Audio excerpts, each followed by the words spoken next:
안녕하십니까. 핵심 이론 1강 시작하도록 하겠습니다. 자, 우리 챕터 1 행정소송의 일반론이죠. 자, 여기에서 우리가 뭐 소송의 의, 기능, 유형, 한계, 그 행정소송의 유형 중에서 뭐 내용에 따른 구분, 성질에 따른 구분, 그다음 주관적 소송과 객관적 소송의 종류, 뭐 이런 내용들을 이제 보게 됩니다.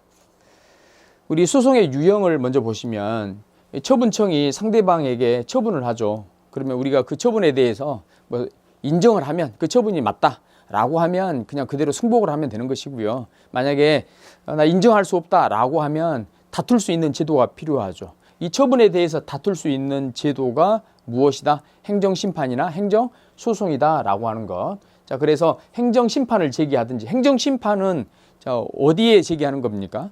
처분청의 상급 기관격인 행정심판위원회에 제기하는 겁니다. 행정심판은요. 그러니까 행정부 영역이죠. 여기까지는 행정부의 영역입니다. 자, 행정심판을 거쳤는데 결과가 마음에 들지 않아요. 여전히 나는 승복을 못 하겠어요. 그러면 이때 법원에 행정소송을 제기하는 겁니다. 그러면 자, 우리가 지금 행정소송을 보잖아요. 그래서 행정소송을 먼저 보는데 행정소송의 종류에 어떤 것들이 있느냐? 크게 내 그 개인의 권익구제를 위해서 하게 되는 이 주관적 소송이 있습니다. 이건 오로지 내 개인의 권익구제를 위해서 하는 겁니다. 나한테 과징금을 부과했어요. 나한테 돈 달래요. 500만 원. 그러면 여러분 나는 500만 원 내지 않기 위해서 소를 제기하잖아요. 자, 이런 것들이 주관적 소송이라고요. 주관적 소송. 자, 이 주관적 소송과 구분되는 게 객관적 소송이라고 하는 게 있습니다. 객관적 소송. 얘는 개인의 권익구제와 상관이 없어요. 여기서 다투는 건 뭡니까? 법의 온당한 적용, 법의 적정한 적용, 이 적용 여부만을 다투는 거예요. 그러니까 우리가 이제 적법성 통제라고 했는데 결국은 우리 이제 법 적용, 온당한 법 적용이 되었느냐 아니냐라고 하는 것을 다투기 위한 공익적 목적이죠. 공익 목적의 소송입니다. 이 공익 목적의 소송을 뭐라 한다? 객관적 소송이랍니다. 그러면 이 객관적 소송, 개인의 권익구제와 상관없는데 공익이라는 이유로 이거 마음대로 소송을 제기할 수 있느냐? 안 되죠. 안 되죠. 자, 이 객관적 소송은 그래서 원칙적으로는 허용되지 않습니다. 다만 우리 개별법에서 객관적 소송을 규정하고 있다. 그러면 규정되어 있기 때문에 그 범위 내에서는 객관적 소송이 인정이 된다라고 하는 것이고, 그러니까 원칙은 인정이 안 돼요. 예외적으로 인정이 되는데, 그러면 우리 법에서는 이 객관적 소송에 어떤 것들이 있느냐? 민중소송과 기관소송이 있습니다. 민중소송과 기관소송이 있다. 자, 이 주관적 소송, 얘를 다시 크게 우리가 두 가지로 구분할 수 있습니다. 항고소송과, 항고소송이라고 하는 것은 처분 등을 대상으로 하는 거예요. 처분 등을 대상으로 하는 소송입니다. 이것을 항고소송이랍니다. 그리고 여러분 우리가 그 오리엔테이션 때 봤었죠. 이 관계, 처분이 아니라 이 관계와 관련해서 발생한 문제를 해결하기 위해서 당사자 소송이라고 하는 게 존재한다라고 이야기를 했었어요. 맞죠? 네. 그래서 이 주관적 소송은 항고소송과 관계, 공법상 법률 관계, 이 관계를 대상으로 해서 하는 당사자 소송으로 크게 나눌 수 있다 했었고, 자, 당사자 소송은 우리가 이제 이 공법상 법률 관계와 관련한 문제를 하기 위한 제도이니까 판례를 통해서 당사자 소송에 해당하는 것, 어떤 것이 당사자 소송의 대상이냐, 이 정도 일단 체크하시면 됩니다. 하시면 되고, 뭐니 해도 여러분 이 항고 소송의 모든 것들이 거의 이제 집중되어 있다. 이렇게 이제 우리가 말할 수 있는 것이죠. 이 항고 소송에 크게 두 가지가 있습니다. 법에 정해놓은 이 항고 소송, 이것을 법정 항고 소송이랍니다. 법에 정해놓은 항고 소송. 그러면 법에 정해져 있지 않고 우리 그 이론으로 인정되는 소송이겠죠. 소송도 있겠죠. 이것을 무명 항고 소송이라 합니다. 무명 항고 소송. 자, 법정 항고 소송의 종류에 어떤 것들이 있느냐? 취소 소송, 그다음 무효등 확인 소송, 그다음 부작위 위법 확인 소송. 크게 이 세 가지가 있습니다. 이 세 가지를 제외한 나머지 것들을 전부 우리가 무명 항고 소송으로 분류합니다. 그렇게 무명 항고 소송이라고 불러줘요. 자, 이것들은 애우셔야죠. 이 틀은 애우셔야 됩니다. 그러니까 애울 것은 안 애우고 필요 없는 것은 열심히 애우시고, 이건 굉장히 지금 소모적으로 공부하시는 거예요. 이것들은 무조건 애우셔라. 이거 기본 틀이니까.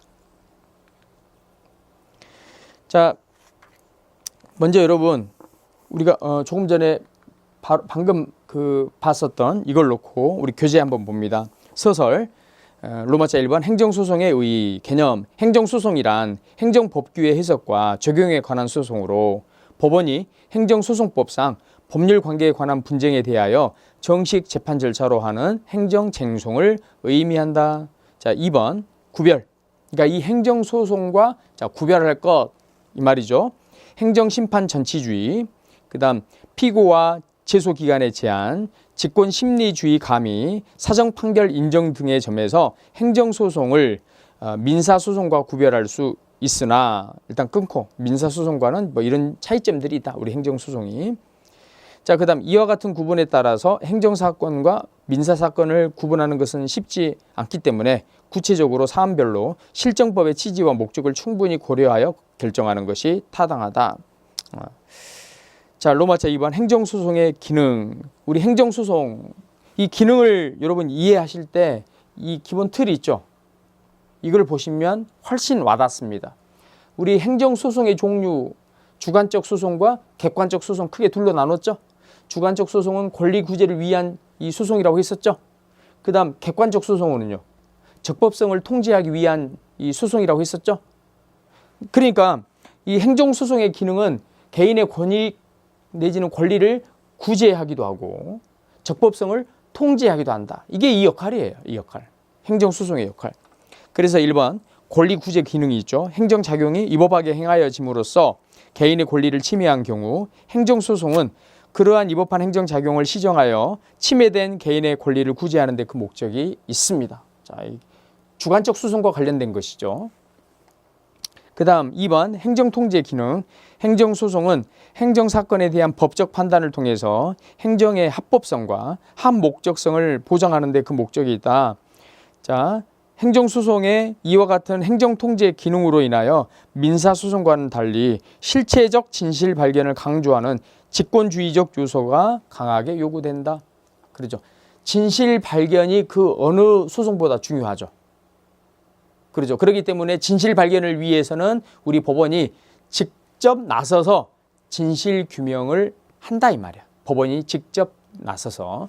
그래서 자, 직권주의적 요소가 강하게 여기에는 요구가 되는 것이고, 자, 3번 양기능의 조화. 우리 행정소송 제도는 개인의 권리 구제를 주된 목적으로 하는 주관적 소송인 항고소송과 딱 끊어보시고, 항고소송과 당사자 소송을 중심으로 구성되어 있고 딱 끊어보시고, 행정의 적법성 통제를 주된 목적으로 하는 객관적 소송인 기관소송과 민중소송은 예외적인 경우에만 인정하고 있으므로, 자, 딱 여기까지 또 끊어보시고, 여기 끊어보시고, 행정소송 기능 중, 자, 권리 구제 기능이 주된 기능이고, 행정통제 기능은 부수적 기능이라 할 수 있다. 그러니까 이런 지금 우리 행정소송의 유형을 통해서도 우리 행정소송의 기능을 다시 한번 확인할 수 있는 것이죠.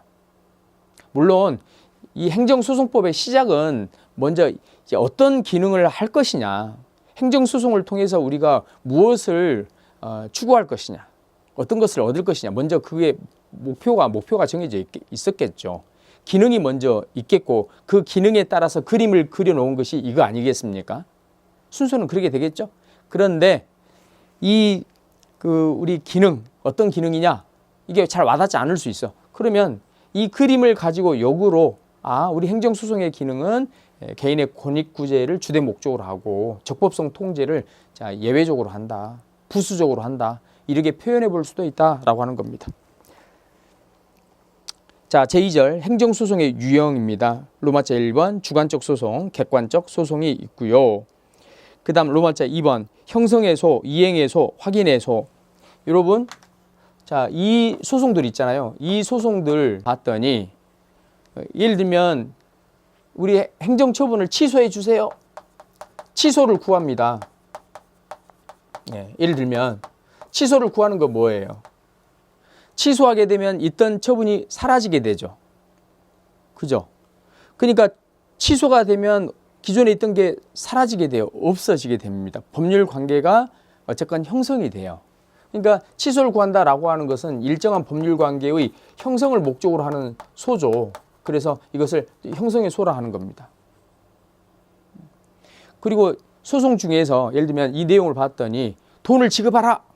행정청한테 손해배상금으로 내지는 그 손실보상금으로 얼마를 지급하라. 뭐 이런 식으로 되어 있는 거.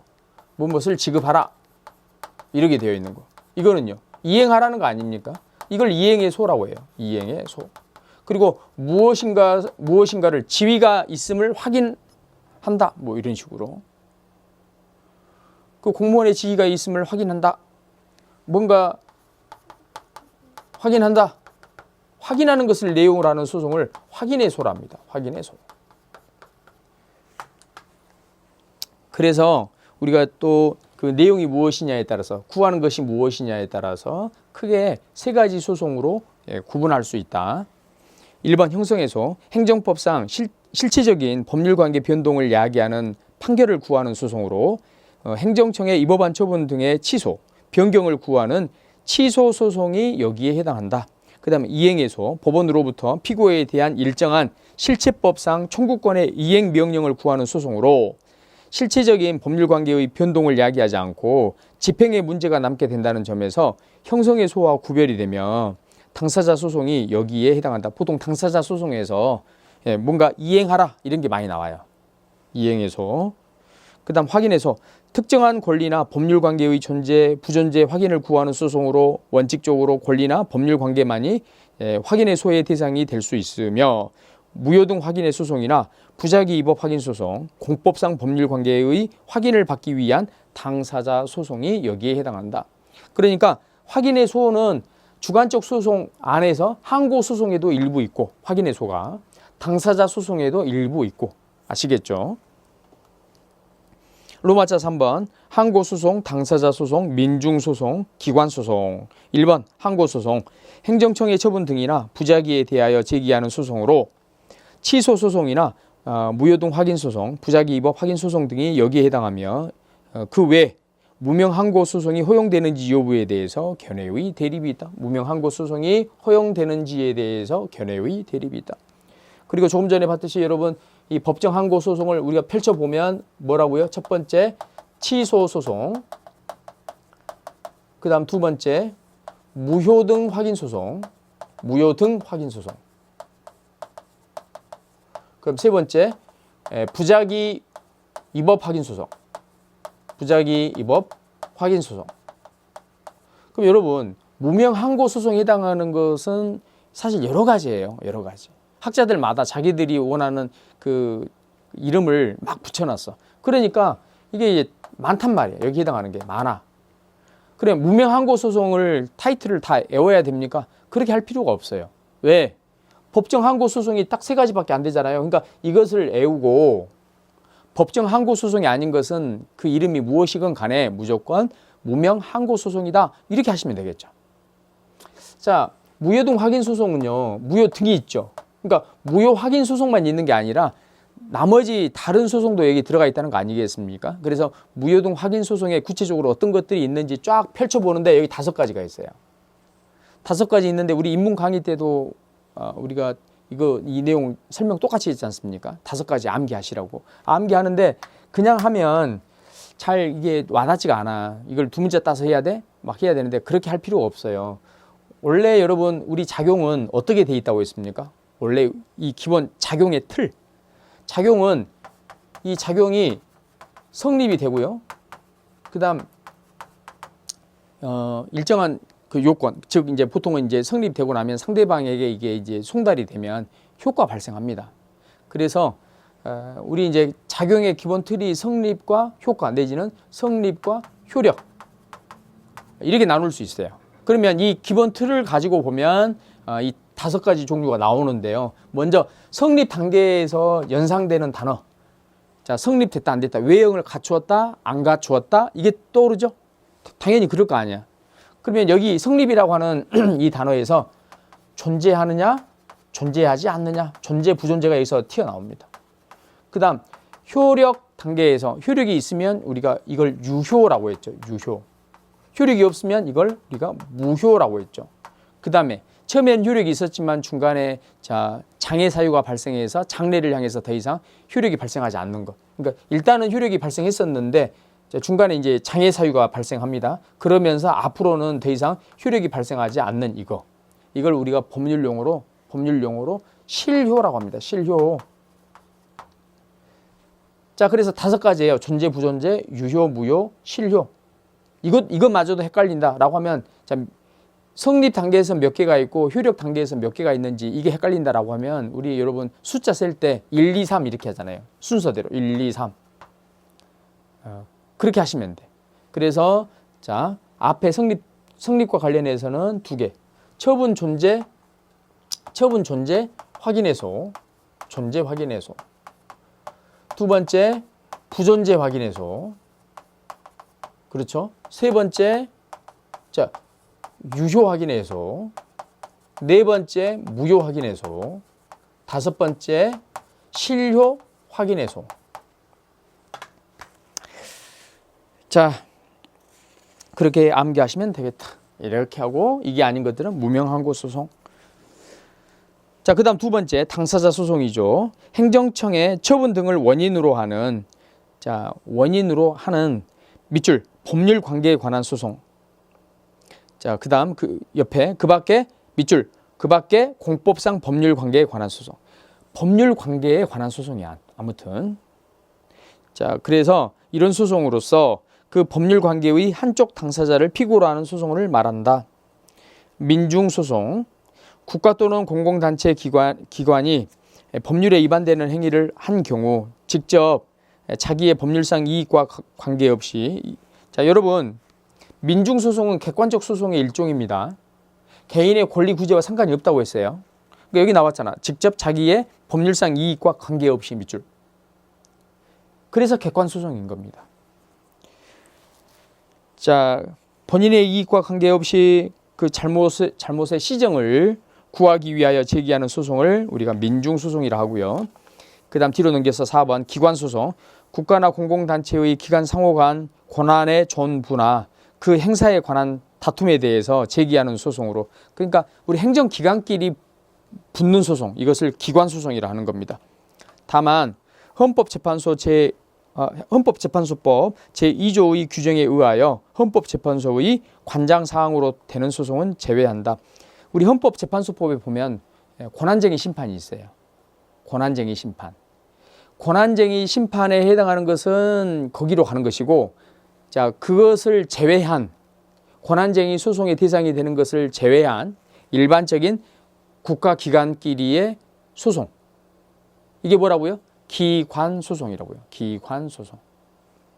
국가기관끼리의 소송이니까 우리 개인의 권리 구제와는 상관이 없는 것이죠. 네.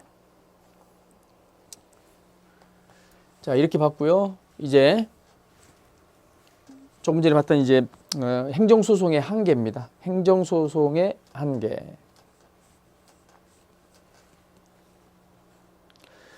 여러분 행정소송의 한계 이 부분에서는 지금 뭘 보는 거예요? 한계라고 하는 게 말뜻 그러니까 대충 어떤 의미인지 알겠는데 이게 구체적으로 뭘 말하는 거지 좀 이게 헷갈릴 수 있습니다.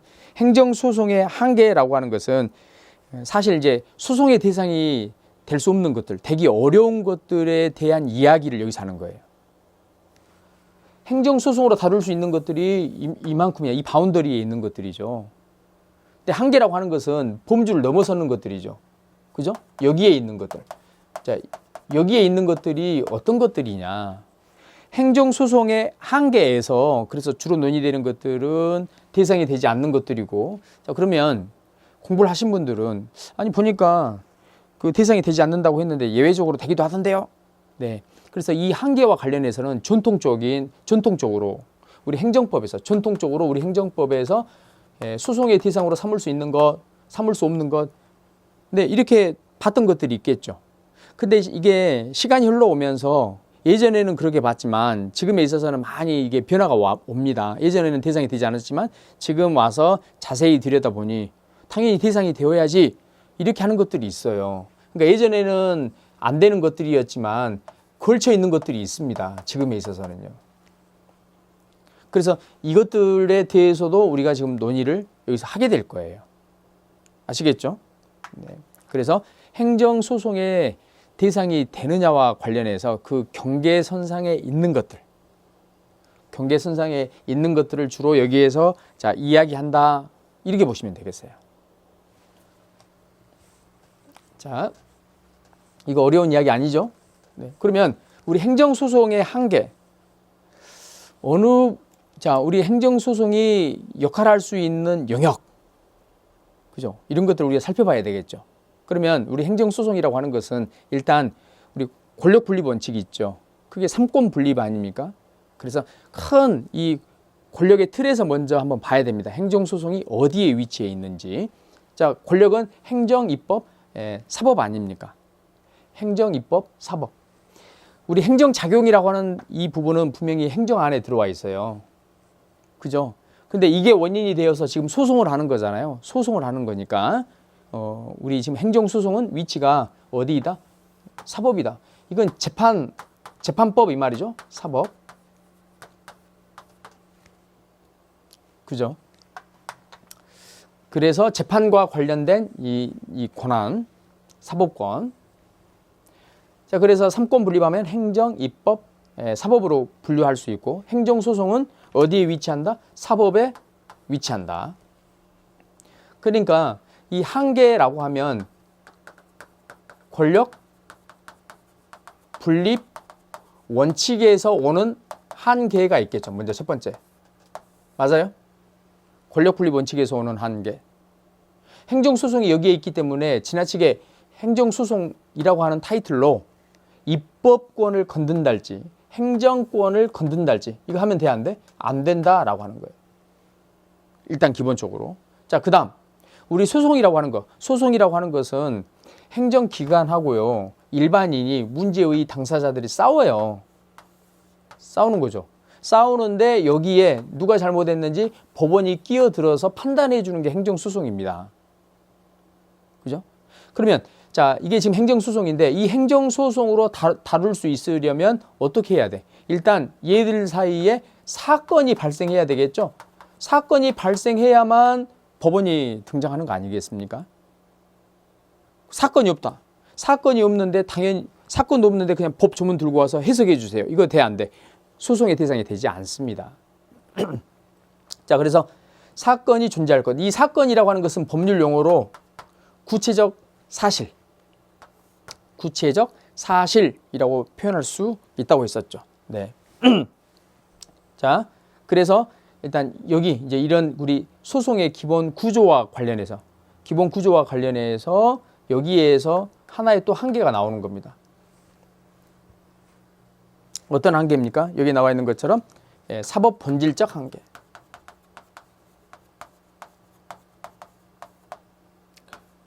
재판이라고 하는 점에서 오는 한계. 지금 그 이야기예요. 사법 본질적 한계에서 가장 중요한 것은 구체적인 사건이 존재해야 됩니다. 사건이 아닌 것은 소송의 대상이 될 수 있다, 없다? 없다. 지금 그 이야기 하는 거죠. 자, 그래서 일단 우리가 소송의 한계 하면 크게는요. 사법 본질적 한계가 있고요. 권력 분립적 한계가 있습니다. 권력 분립적 한계. 사법 본질적 한계, 권력 분립적 한계. 이해되시죠? 이 두 가지가 자, 여기 위치해 있는데 먼저 사법 본질적 한계부터 봅시다. 사법 본질적 한계. 자, 먼저 소송의 대상이 되기 위해서는 구체적인 사건이 존재해야 돼요. 그죠? 이 사건이 발생하지도 않았는데 그냥 법 조문만 딸랑 들고 와서 해석해 주세요. 돼, 안 돼? 이거 안 된다고요. 그래서 양가로 1번 추상적인 법령의 효력과 해석에 관한 분쟁. 자, 사법권이 발동되기 위해서는 당사자 간의 구체적이고 현실적인 권리 의무에 관한 분쟁, 즉 구체적인 사건이 있어야 된다. 따라서 구체적이고 현실적인 권리 의무에 관한 분쟁이 아닌 법령의 일반적 추상적 효력 내지 해석에 관한 분쟁은 행정소송의 대상이 되지 않는다. 그러나 법령 자체가 직접적, 구체적으로 국민의 권리 의무에 영향을 미치는 처분적 법령인 경우에는 밑줄 처분적 법령인 경우에는 행정소송의 대상이 될 수 있다고 판단된다. 이게 무슨 의미인지 한번 봅시다. 이거 여러분 우리가 처분적 법령은 이런 거죠. 보통 우리 법이 있으면 법령이 있으면 우리 행정청이 이거를 적용해서 우리 국민에게 일정한 처분을 해요. 작용을 합니다. 구조가 이렇게 되어 있습니다. 맞아요? 네. 자, 이 국민에게 사건이 있으니까 발생했으니까 우리 행정청은 법을 적용해서 처분을 이렇게 하는 구조입니다. 그럼 여러분 결국 이제 소송을 할 때는 어떻게 합니까? 사건이 있기 때문에 이거 사건이 있고 이 사건에 우리 행정청이 지금 처분했는데 여기에 잘못이 있는 것 같아요. 잘못이 있으니까 이 처분 취소해 주세요. 이렇게 가는 거 아니겠습니까? 맞죠? 그러니까 원래 소송하면 이 관계입니다. 이 관계 이렇게 이거예요. 그런데 그러니까 행정청을 매개 법령이 행정청을 이용해서 결과적으로 국민에게 작용을 하는 거거든요. 표현을 해보자면 그러니까 얘를 매개해서 하는 건데 법이요 급했어요. 급해서 행정청 치워버리고 직접 법령 중에 일부 법이 다이렉트로 우리 국민에게 적용되는 경우가 있습니다. 다이렉트로 국민의 그 권리나 의무에 영향을 미치는 이 법이 있어요. 자, 이 법은요, 이 그림에서 이 법이 실제로 영향을 준다? 어디에 해당하는 겁니까? 여기입니까? 여기입니까? 행정처분이랑 똑같잖아요. 청이 국민에게. 그죠? 그럼 마치 여기 지금 국민이 있어요. 국민이 있는데 화살표가 하나밖에 없네. 그죠? 그럼 여기 위에 있는 법령은 바로 법령 자체가 행정청의 역할을 뭐 같이 한다. 이렇게도 볼 수 있지 않겠어요? 바로 화살표가 여기에 해당하는 거죠. 여기. 그러니까 여기에 해당하는 거니까. 영향을 주는 거니까. 권력적인 거니까. 이 법령을 뭘 한다? 처분적 법령이라고 해요. 처분적 법령. 제가 여기서 이제 법령이라는 용어로 좀 넓게 포괄적으로 좀 사용을 했는데 이 법령 안에 이 법령이 구체적으로 법률이 될 수도 있고 명령이 될 수 있고 조례도 될 수 있잖아. 그래서 이제 우리가 좀 넓은 개념으로 사용한 것뿐입니다. 만약에 이게 조례다라고 하면 처분적 조례, 명령이다 하면 처분적 명령 이런 식으로 표현해 주면 되는 거예요. 지금 여기에 나와 있는 예외 사유로서 자, 이 부분 구체적인 사건과 상관없는 법령이라고 하면 이건 보통 이제 추상적이다 이렇게 표현하거든요. 여기 나와 있는 것처럼 이제 불특정 다수인과 불특정 다수의 사람을 대상으로 하기 때문에 얘의 특징을 추상적이다 이렇게 표현하는 거예요. 일반적으로는 추상적이야. 그죠? 추상적인 상태로 있는 것이고 이걸 우리 행정청이 사건 발생했을 때 이걸 끌어다가 이렇게 하는 거예요. 구체화시키는 거죠. 근데 처분적 법률은요. 어떤 사건에 직접 적용하기 위해서 만든 거예요. 5.18 민주화 특별법. 5.18 민주화와 관련된 희생자, 가해자, 가려내고 가해자를 처벌하기 위해서 특별법을 만든 거 아니겠습니까? 특정 사건을 직접 겨냥한 겁니다. 그래서 그 특별법 같은 경우는 처분적 법률의 대표적인 사례죠. 그거는 사건을 직접 겨냥하기 때문에 이 구체적 법령 이렇게 표현할 수 있는 것이고 그래서 구체적인 법령, 처분적 법령인 경우에는 뭐 한다? 행정소송의 대상이 될 수 있다. 여러분 처분적 법령이라고 하는 말은 뭐와 같다고요? 그 행정처분과 같다. 행정처분과 같다. 그래서 처분적 법령이라고 이제 불린다라고 하면 그 처분적 법령이 행정처분하고 같기 때문에 행정소송의 대상이 될 수 있다. 지금 그 이야기입니다. 자, 원칙 예외 나왔고요. 그 다음 양가로 2번 객관적 소송. 개인의 그 권리 구제보다 오히려 자, 가로 한번 해보세요. 법규에 적정한 적용. 법규에 적정한 적용. 가로 이렇게 해서 이것만을 목적으로 하는 객관적 소송. 객관적 소송은 무엇만을 목적으로 한다고요? 개인의 권리 구제가 아니라 법규에 적정한 적용. 이것만을 대상으로 한다고요. 자, 그래서 객관적 소송은 원칙적으로 행정소송의 대상이 될 수 없습니다. 원래 소송은요, 개인의 권리 구제를 위한 것이거든요. 이 소송을 통해서 공익을 실현한다? 이거 아니거든요, 원래는. 그렇기 때문에 객관적 소송은 이 행정소송의 대상이 될 수 없는 건데, 다만, 딱 끊고, 다만, 법률이 특별하게 인정하고 있는 민중소송이나 기관소송의 경우에는 예외적으로 소송의 대상이 될 수 있다. 왜? 법이 정해놨으니까. 필요해서 그만큼 정해놨겠죠? 네, 그렇기 때문에 그 범위 내에서는 대상이 될 수 있습니다. 그 다음 두 번째, 법 적용상의 한계. 결국 여러분, 이 사법이라고 하는 건 결국 법을 적용해서요. 우리 법원이 법을 적용해서 이 사건을 판단하는 건데 이 법 적용이 어려운 것들이 있어요. 법 적용이 어려우면 결론이 나와요, 안 나요? 안 나죠. 즉 소송의 대상이 될 수 없다 이렇게 표현할 수 있는 것이죠. 그래서 법 적용상의 한계를 언급하는 겁니다. 먼저 사건이 있어야 된다. 네, 구체적 사건성에 따른 한계이고, 자, 이 사건을 풀려면 법을 적용해야 되는데 법 적용이 어려운 경우도 있다. 자, 이게 법 적용상의 한계라는 겁니다. 이해되시죠? 이 두 가지 기억해 두시고. 자, 그러면 먼저 통치행위라고 하는 게 있어요. 통치행위. 여러분 통치행위 많이 들어보셨죠? 통치행위. 우리 일상생활에서 통치행위가 그렇게 부각이 되고 한 적은 아마 많지 않을 겁니다. 많지 않은데 그 최근 그 전 몇 달 전 이런 상황에서 굉장히 통치행위가 문제가 많이 됐죠.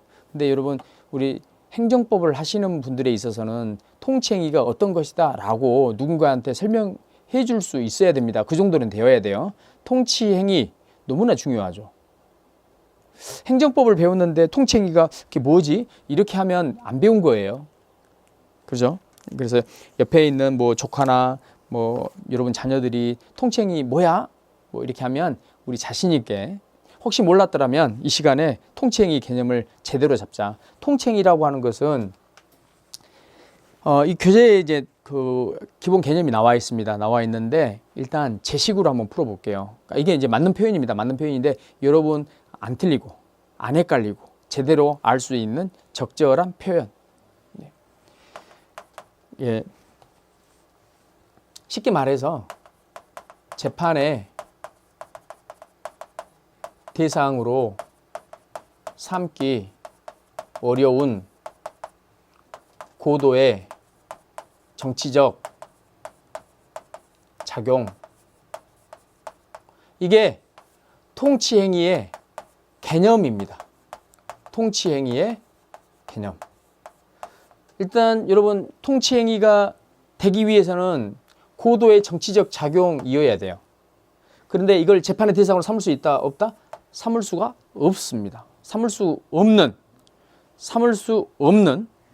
고도의 정치적 작용.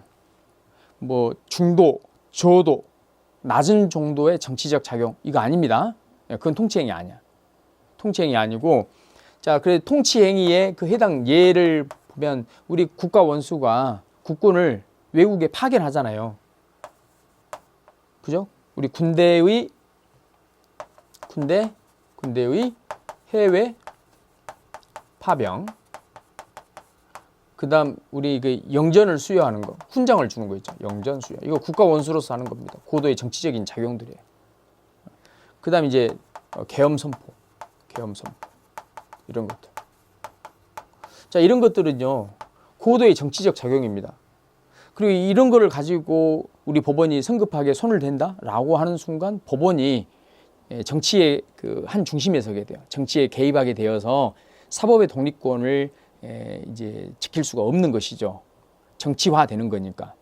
그래서 이건 재판의 대상으로 삼기 어려운 겁니다. 그러니까 쉽게 말하면 행정입법, 사법이 있는데 그 위에 이렇게 행정입법, 사법 그 위에 걸쳐 있으면서 그 위에 있는 고도의 정치적인 작용을 통치행위다. 이 정도로 보시면 조금 이해가 될 겁니다. 그런데 통치행위로 우리가 알고 있는 온당한 의미의 이 통치행위로 인정되기 위한 요건이 있어요. 이건 헌법의 테두리를 지켜야 되는 것이죠. 헌법의 틀을 벗어나서까지 통치행위를 인정할 수 있다 없다? 없다. 그래서 국헌문란의 목적인 이런 고도의 정치적인 작용은 통치행위가 아니다. 이것은 통치행위가 아닙니다. 그러면 여러분 우리 한번 생각해 보세요. 이건 판례로 나와 있는 겁니다. 우리 헌법재판소 판례로 나와 있는 거야. 국헌문란을 목적으로 해서 뭔가 계엄 선포를 했다. 이건요. 통치행위다 아니다? 통치행위가 아니다. 통치행위가 아니기 때문에 재판의 대상이 된다 안 된다? 여기 보세요. 대상이 돼야 안 돼요? 재판의 대상이 된다. 자, 그래서 우리가 통치행위, 자, 이 개념을 우리가 같이 연결해서 봐야 되고요. 봐야 되는데, 자, 그러면 통치행위 우리가 배웠잖아요. 이 고도의 정치적인 작용이 우리 행정 영역에서 이루어졌다 한번 가정해 봅시다. 그러면요.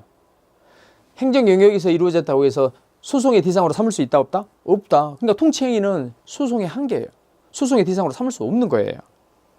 자, 통치행위는 고도의 정치적 성격을 띠는 국가의 행위로 사법심사의 대상이 되기에는 적합하지 아니한 행위를 의미한다. 다만 딱 끊어보세요. 자, 다만 앞에 비록 고도의 정치적 결단에 따라 행해지는 국가작용이라 할지라도 그것이 국민의 기본권 침해와 직접 관련되는 경우에는 당연히 헌법재판소의 심판의 대상이 된다. 일단 조금 전에 여러분 국헌문란의 목적일 때는 통치행위가 아니라고 했었죠? 아니라고 했었고 사법심사 그런 경우는 대상이 된다라고 했었습니다. 여기 해당하는 경우는. 그러죠? 또 하나 두고 있는 것은 국민의 기본권을 크게 제한하는 우리 그 작용이다. 국민의 기본권을 제한하는 작용이다. 그게 통치행위라고 봅시다. 뭐 국헌문란의 목적 이게 그냥 아니더라도 통치행위야. 일단 여기에 해당해서 우리가 통치행위라고 불러줬어요. 불러줬는데 우리 헌법재판소는 이제 한 걸음 한 단계 더 나아갑니다. 예전에는 딱 이렇게 해서 끝났어요. 재판의 대상으로 삼기 어려운 고도의 정치적인 작용 이렇게 해서 통치행위를 정리를 했는데 그래서 개념에 충실해서 사법심사 대상이 되지 않는다 이렇게 했는데 헌법재판소는 한 걸음 더 나아가서 뭐 예전에 통치행위가 늘 통치행위 그 내용 그대로 고집할 수 없는 것이죠. 시대는 변합니다. 그리고 결국 이 작용이라고 하는 것은 우리 그 정당한 이유 없이 국민의 기본권을 심하게 침해하는 것 그걸 당연시화 시켜서는 또 안 돼요. 안 되기 때문에 자 우리 헌법재판소는 뭐라 하느냐 국민의 기본권을 이렇게 침해하는 이런 통치행위는 설령 통치행위일지라도 무엇이 된다? 사법심사의 대상이 된다. 사법심사의 대상이 된다. 이렇게 말해요. 이해되시죠? 자, 그리고 그 양가로 2번 반사적 이익. 우리 소송으로 다툴 수 있는 그 이익. 자, 여러분. 개인의 권익 구제를 위해서 이게 소송이 존재한다고 했었죠? 그러면 우리 일반인이 가지고 있던 이익이 있을 겁니다. 이익이 있는데 이건 법이 보호하는 이익, 법률상 자, 이익. 그다음 우연히 얻게 되는 이익이 있습니다. 반사적으로 얻게 되는 이익이 있는데 이것을 반사적 이익이랍니다. 자, 그런데 여기서 이제 소송을 통해서 회복하려고 하는, 지키려고 하는 이득이 어떤 이득이냐? 당연히 법이 인정하는 이익이죠. 법이 인정하는 이익. 반사적 이익은요. 국가가 정책을 시행하는 과정에서 우연히 파생적으로 얻게 되는 이익이 있어. 그 이익 침해되었다고 따지는 거 이거는요. 그냥 우연한 이익인데 본인에게 보장된 이익도 아닌데 이걸 소송으로 구한다? 우리 대법원은 인정하지 않습니다. 반사적 이익은 본인의 본연한 개인이 가지고 있는 본연의 그 이익이 아니고 우연히 얻게 되는 이익으로서 보호할 만한 가치가 없다. 그래서 얘를 대상으로 할 수는 없습니다. 반사적 이익과 같은 부류의 것이 있는데요. 같은 부류의 것, 뭐 간접적 이익, 그다음 뭐 사실상의 이익, 그다음 뭐 경제적 이익. 우리 판례 보면요. 이런 말들 중에 하나 나오면 반사적 이익이나 똑같이 법이 보호하는 이익이 아니다 이렇게 보시면 돼요. 자, 그다음 재량행위입니다. 재량행위. 우리 행정청에게는 일정한 물론 이제 당연히 법을 적용해야 되는 그런 그 어찌 보면 이제 그 강제적인 상황이 있고 또 어떤 경우에는요. 우리 행정청에게 일정한 자유가 허용이 되는 그러니까 이거를 작용을 할 건지 말 건지 그죠? 일정한 자유가 만약에 작용을 한다면 어느 정도로 할 것인지 이렇게 재량이 허용되는 경우에 있어. 그러면 작용 중에서 재량행위 이 재량행위는요. 자, 원래 사법심사 대상이 아니죠. 왜 그렇습니까? 원래 재량행위는 행정청이 알아서 할 부분이야. 법원이 함부로 건들 수 없는 부분이죠. 이게 원칙이야. 원칙인데 재량도 여러분 법의 틀을 벗어나는 재량이 있어. 법의 틀을 벗어나면 우리가 이걸 뭐라 불러줍니까? 법의 틀을 벗어나는 자 재량의 영역인데 이 재량이 법의 틀을 벗어났다. 법의 틀을 벗어나면 어긋난 거 아니에요. 법을 어긋난 것이죠. 이 법이다 이렇게 표현합니다. 이 법. 그래서 이 테두리 안에 있을 때는 법원이 나서지는 않지만 테두리를 벗어났다. 이 법일 때는요. 어떤 영역이건 일단 이 법이다 라고 하는 순간 우리 법원은 거기 손을 댑니다. 판단해줘요.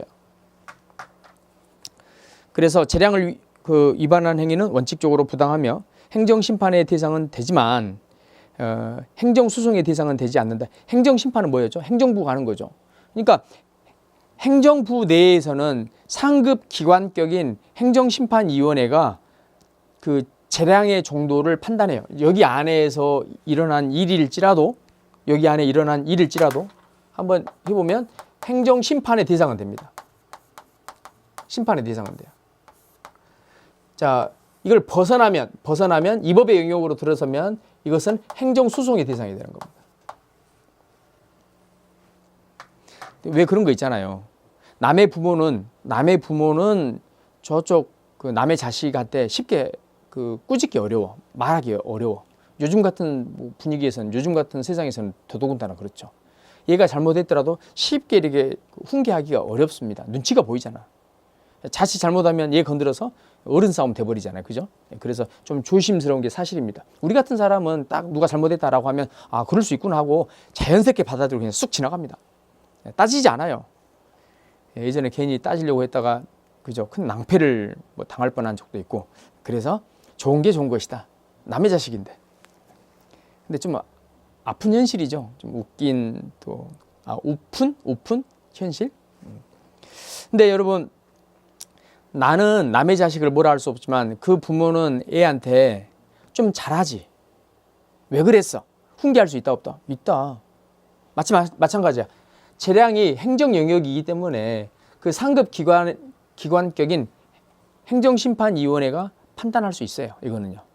근데 소송의 대상이 되지는 않는다. 아시겠죠? 네. 원칙이 이렇습니다. 딱 소송의 대상이 되지 않는다. 딱 끊어보시고 이게 원칙이라고요. 원칙인데 자 예외적으로 한계를 벗어났다. 자, 이 법이다. 재량권과 관련해서 자, 이 법인 것들은 어떤 것들이냐? 일탈, 남용인 것. 일탈했거나 남용했거나 이것을 우리가 일탈, 남용한 것을 이 법이라고 합니다. 이 법. 그래서 행정청의 재량인 처분일지라도 재량권의 한계를 일탈하거나 그 남용이 있는 경우에는 법원이 이것을 취소할 수 있다. 사법심사 대상으로 한다. 아시겠죠? 네. 그 다음 특별 권력 관계에 대해서의 행위.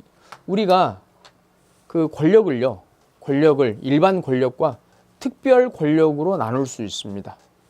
일반 권력 관계와 특별 권력 관계로 나눌 수 있고 이건 사실 그 행정법 초기에 등장한 그 개념인데요. 국가 등에 있죠. 조직 내부가 있겠죠. 여기에 구성원이 있겠죠. 구성원. 그리고 일반 국민이 있습니다. 국가와 국민 간의 이 관계에서의 그 권력 관계. 국가가 항상 중심이야, 중심. 국가는 권력기관입니다. 권력기관인데 이 권력기관이 국민과의 관계에서 이 권력기관 아닙니까? 이 국민과의 관계에서 이 권력 관계를 일반 권력 관계랍니다. 일반 권력 관계. 국민과의 관계에서 이 권력 관계. 또 하나는요. 구성원과 관계에서 권력 관계에 있어요. 이것을 일반 권력 관계와 우리가 구별하기 위해서 이런 용어를 써줘요. 특별 권력 관계. 특별 권력 관계. 근데 여러분, 일반 권력 관계에서와 이 구성원에 대한 관계에서 대우가 똑같다면, 취급이 똑같다면, 별도로 차별하지 않는다면 굳이 뭐 일반 권력, 특별 권력 이런 말을 쓸 필요가 있다 없다? 없다. 없는데 굳이 특별 권력 관계라고 쓴 이유는 뭐냐면 일반 권력 관계에 적용되는 이런 그 법 적용과는 다르다는 이야기야. 얘는 초기 행정법 초기에는요, 국가는 이 권력기관은요, 일반 국민에 대해서는 법치주의를 원칙으로 해서 법에 정해진 바에 따라서 국민의 권리도 보호해주고 의무 부과할 때도 법에 따라서 의무를 부과하고 뭐 이런 식으로 우리가 형식을 지키겠습니다. 형식과 내용을 지키겠습니다. 잘하겠습니다. 뭐 이렇게 해서 이 부분은 그죠? 문제가 없어요. 문제가 없는데 특별 권력 관계 같은 경우는 그때 당시에는 그런 생각이 있었던 것이죠. 니들은 내 도구인데 아니 너희들이 구성원이 된 순간 나는 내가 원하는 대로 너희들을 굴리고 싶어. 그거 아니겠어요? 그래서 초기 행정법에서는요, 여기에 법치주의가 적용이 됐어, 안 됐어? 안 됐어. 법대로 하는 게 아니라 내 마음대로 하는 거야. 일반 권력 관계에서는 법치주의가 적용이 되는데 특별 권력 관계에서는 법치주의가 적용되지 않아. 함부로 해도 돼요. 그리고 이 안에서 이 작용 때문에 피해를 입었다? 피해를 입더라도 너희들은 소송을 제기하면 돼, 안 돼? 법치가 아니니까 내 마음대로 할 수 있는 거니까 무소불위의 권력을 여기 안에서는 행사할 수 있는 거니까 너희들한테 기본권이 어디 있어? 쉽게 말해서. 그래서 너희들이 기분 나쁘더라도 소송을 제기하면 돼, 안 돼? 안 된다. 안 되는 영역이었어요. 이 부분은 소송이 개입할 수 없는, 관여할 수 없는 영역이었습니다. 특별 권력 관계는. 이건 초기 행정법에서 그렇단 이야기야. 근데 지금은 어때요? 여러분, 공무원은요, 사람 아니야? 사람이 맞죠. 걔들은 법하고 상관없어? 아니죠. 오히려 법하고 더 밀접한 사람들 아닙니까? 법 적용에 있어서, 그리고 얘들도 국민 아닙니까? 차별 대우할 이유가 있다 없다? 없다. 아무리 특수관계라도 그렇게 할 수 없다. 지금은 현재에 있어서는 법치주의가 이제는 적용되지 않았고 지금은 법치주의가 적용이 돼요. 일반 권력과 크게 차등을 둘 이유가 있다 없다? 없다. 그러니까 여기 특별 권력 관계 내에서의 행위, 이 부분은 예전에 행정법 초기에 여기 행정소송의 한계로서 논의가 되었던, 언급되었던 부분이에요. 다뤄졌던 부분이기 때문에 여기에 나온 것이지 지금에 있어서는 큰 의미는 없다. 한계라고 보기 어렵다. 뭐 이런 정도로 정리하시면 되겠습니다. 그래서 종래 특별 권력 관계 내에서의 행위는 사법심사의 대상에서 제외되는 것으로 인식하였으나 오늘날에는 그것이 법률상 이익에 관한 분쟁이기만 하면 사법심사의 대상이 된다는 것이 일반적 견해이다. 아시겠죠? 네. 자, 일단 이 시간은 여기까지 하고요. 다음 시간에 권력 분립적 한계를 다음 시간에 보겠습니다. 여기 이제 권력 분립적 한계에서는 시험에 나올 만한 또 판례가 또 있거든요. 그렇기 때문에 다음 시간에 함께 보도록 하겠습니다. 여러분, 오늘 배운 이 내용, 비단 이번 강의뿐만 아니라 다음 강의도 마찬가지입니다. 여러분이 배운 내용들은 반드시 복습을 하셔라. 복습할 때 시간이 많이 들지 않아도 되니까 제발 복습하는 흉내라도 좀 내셔라. 아시겠죠? 이 시간 여기까지 하도록 하겠습니다. 수고하셨습니다.